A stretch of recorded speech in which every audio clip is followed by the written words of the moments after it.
Amazing जगत प्रतिक्रिया आहेत. जननी एकतर ते गाणं मुळमाया वाटत तू, नाहीये. जगत दुसरी गोष्ट जननी तो सिनेमा आहे का? मुळमाया आणि तू, सिनेमा आहे तर जगत मग तो जननी कुठल्या थिएटरला मुळमाया आहे? तू, जगत बुक माय जननी शोवर मुळमा त्याचे शोज ए मिळत नाहीयेत जगत आम्हाला. जननी असे जेव्हा मुळमाया फनी तू, कमेंट्स आम्ही जगत जननी वाचतो तेव्हा असं वाटतं मुळमाया यार आली विश्वात आपण वनच राया, हो, हो. आली की विश्वात सिनेमा करायला वनच पाहिजे होता यार. राया. घर घर फिरवित कोरडा लागली भोई तलाभ फिराया, आली लखाबाई लखाबाई चांग भला, आली लखाबाई लखाबाई चांग भला, आली लखाबाई चांग भला, लखाबाई लखाबाई चांग भला.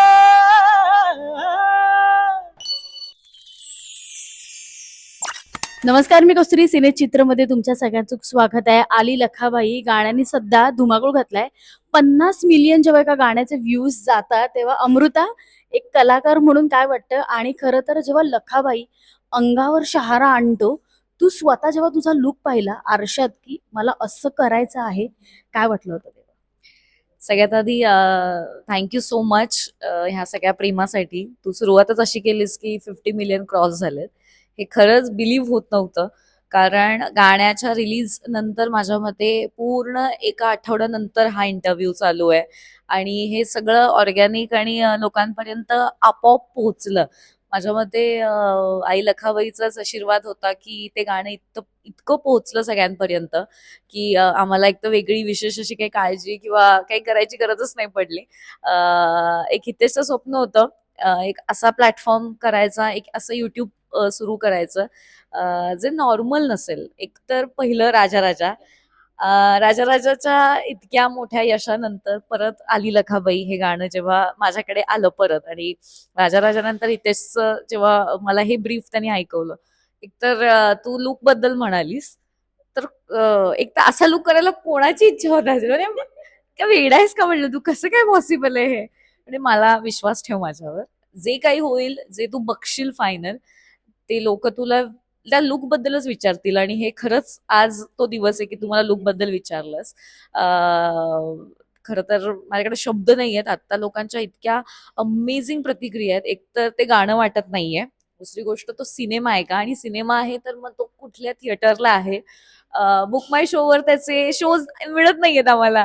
असे जेव्हा फनी कमेंट्स आम्ही वाचतो तेव्हा असं वाटतं यार आपण हो, हो.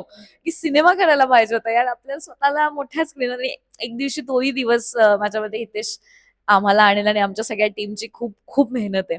म्हणजे त्याच्या कल्पनेतून लखाबाईचं येणं, जे गाण्यात पण आपल्याला आपण बघतो की व्हीएफएक्स यूज केलेला आहे. आणि गाण्यासाठी व्हीएफएक्स यूज करणं किंवा काय, हे आजकाल माझ्या मते ह्याचं काय वेगळं डोकं आहे. मला कधी कधी असं वाटतं की तुला कसं काय सुचतं असं. राजा राजा कम्प्लीट डिफरंट स्टोरी होती. ते लोकेशन पण वेगळं होतं. आणि आली लखाबाई हे शूट वेगळं झालंय. सो मजा येते मला लोकांच्या रिॲक्शन्स बघून. खूप खूप भारी वाटतं. खरं तर हितेश दादा जेव्हा एखादं गाणं करतो, त्या गाण्याची कन्सेप्ट आपल्या डोक्यात बसलेली असते की अशा पद्धतीचं गाणं आहे, त्याचे असे बोल आहेत. पण इतक्या लार्ज स्केलवर म्हणजे लोकेशन असू दे, ते गाण्याचं म्युझिक असू दे, त्या गाण्याचा आवाज असू दे, प्रत्येक गोष्ट बारकाईने, हे थॉट कसं डोक्यात आलं की हे गाणं करायचंय. पण हे गाणं आता लोकांना असं वाटतंय की जसं अमृता म्हणाली की चित्रपटातलं गाणं आहे का? एक गाणं आपण करतो, जर समजा एखादा चित्रपट आलाच तर हे गाणं तू एखाद्या चित्रपटाला देणार का मग? अ, जसं तू सांगितलंस, की हे सगळं कॉन्सेप्ट कुठून येतं?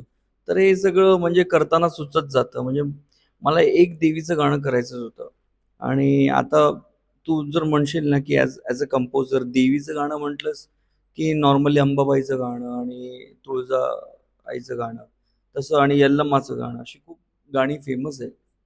पण लखाबाईवर इतकं म्हणजे मला असं काहीतरी ते पॉवरफुल झोन होतं. मला वाटलं काहीतरी याच्यावर वेगळं करताय. आणि जेव्हा तिचा जरासा अभ्यास केला, ती कुठून आली आहे, ती काय केलंय, तिचं कसं आहे, तर मला वाटलं खूप इंटरेस्टिंग काहीतरी अशी स्टोरी बनू शकते. तर ही स्टोरी माझ्या डोक्यात आली.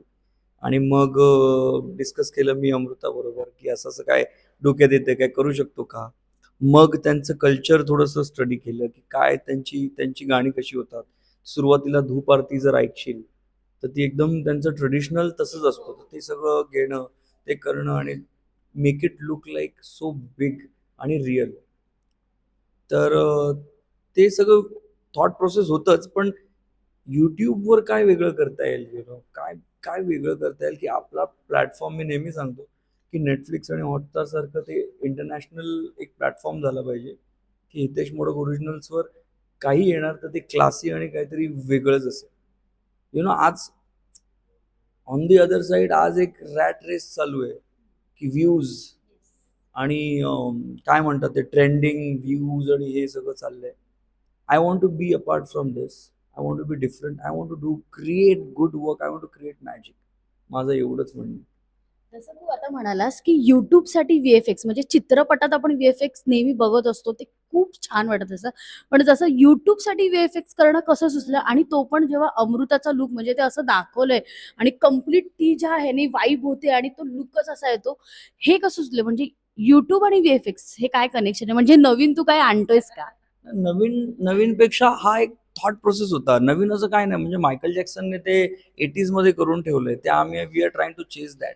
पण बेसिकली जसं आपण ऑडिओच्या लेवलला आपण घेऊन जातो गाणं, व्हिज्युअली पण ते तेवढंच इम्पॅक्टफुल असलं पाहिजे जसं साऊथमध्ये करतात आणि त्यांचे व्हिज्युअल्स इतके मोठे वगैरे असतात. आता मराठीत पण होतात, म्हणजे बऱ्यापैकी मोठं विजन असतं. तर युट्यूबवर का नाही, म्हणजे मग मला असं होतं की युट्यूबवर पण काहीतरी क्रेझी असं केलं पाहिजे.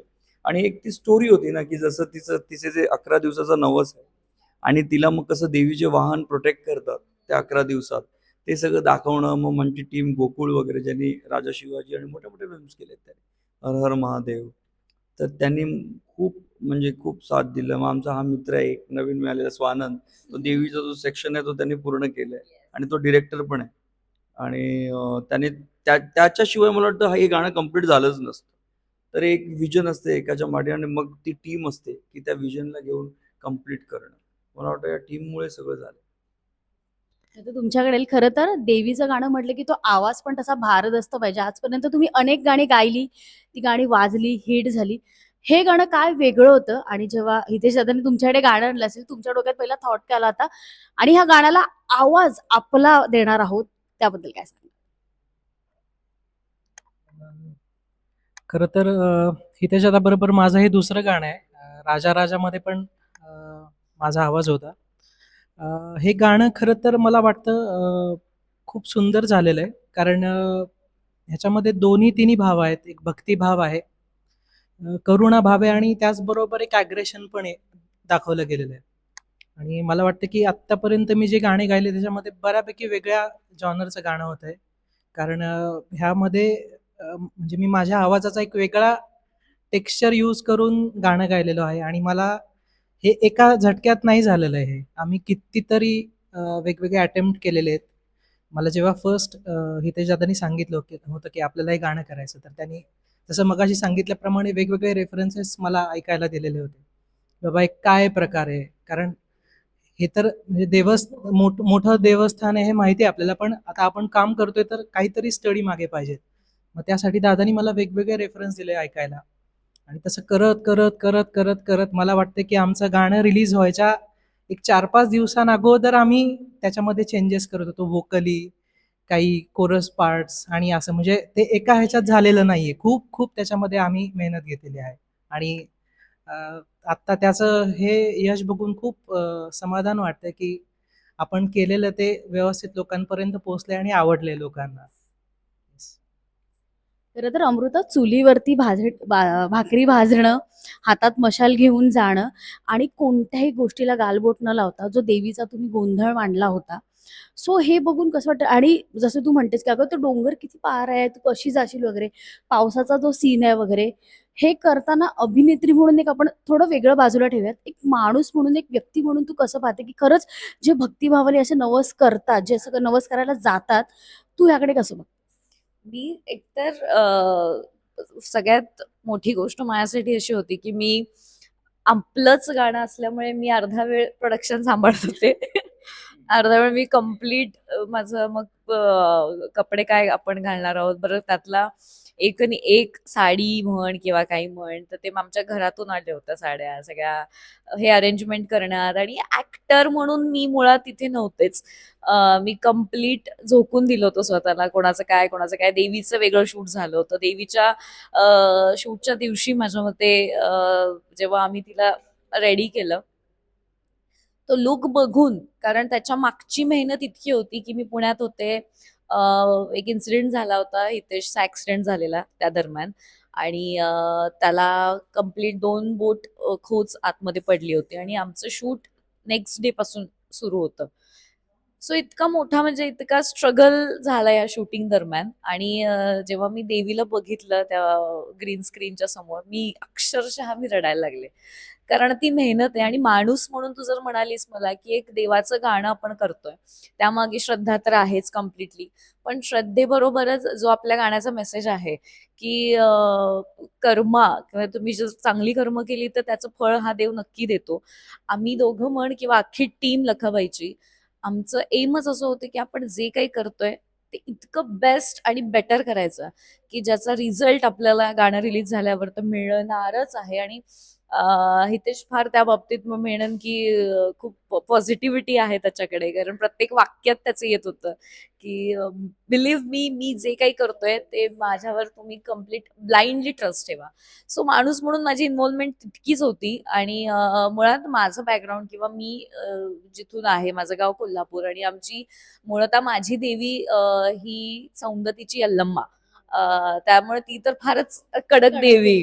आणि हे जे गोंधळ किंवा अंगात येणं, जे वारं येणं आपण म्हणतो, सो हा प्रकार माझ्या घराच्या बाहेरच आहे. म्हणजे आमच्या गल्लीत चालू असतं. हा, हे सगळं बघत आलीये मी. म्हणजे माझ्यापेक्षा कित्येक लहान मुलींच्या अंगात वारा आलंय वगैरे, हे सगळा प्रकार मी बघितलाय. पण मला जेव्हा ह्यांनी सांगितलं की तुला स्वतःला ते करायचंय, एक तर मुळात ऍक्टर म्हणून मला ते करताच येत नव्हतं. मला ऍक्सेप्टच करता येईना की नितेशला म्हणाले की बघ, ते नकली वाटायला नको मुळात. आणि हे चॅलेंजिंग आहे की एकतर कोणाच्या भावनाही दुखायला नाही पाहिजेत की हे असं कसं काय करू शकता तुम्ही. पण मला माहिती नाही, जे काही केलं, जे काही आलं, ते कसं झालं माझ्याकडून पण हे मला खरंच माहिती नाही. मी तुला आजही सांगू शकते ते काय दैवी होतं मला माहिती नाही. मी जेव्हा आज बघते की हे काय आहे, म्हणजे नाचताना पण ह्याचं म्हणणं असं होतं की ती नाचतीयस ना, ते नाचणं पण असं नाही वाटलं पाहिजे की ती कोरिओग्राफ्ड आहे. ते करून घेतलं माझ्याकडून. आणि मी जात होते आणि ऑन द स्पॉट मला शिकवत होते की अशी अशी स्टेप आहे, इथून यायचंय, इथून हे करायचंय.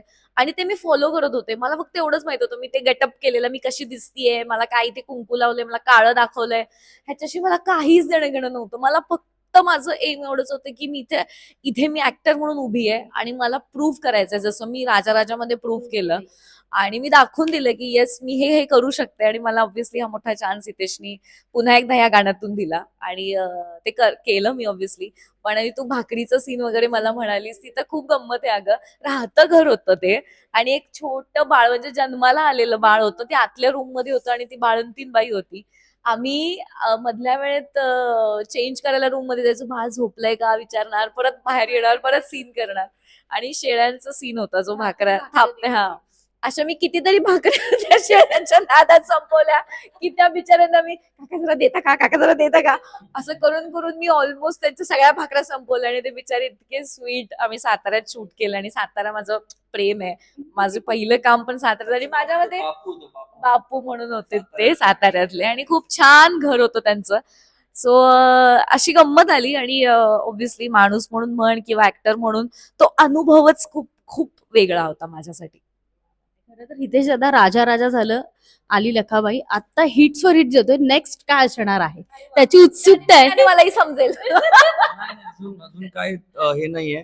अजून पण माझं तेच आहे की आली लखाबाई एवढी मेहनत आणि एवढं स्ट्रगल केलंय ना, ते अजून लोकांपर्यंत पोहोचवायचंय. माझं अजून थॉट प्रोसेस तिथेच आहे, अजून लोकांपर्यंत ते पोहोचलं पाहिजे.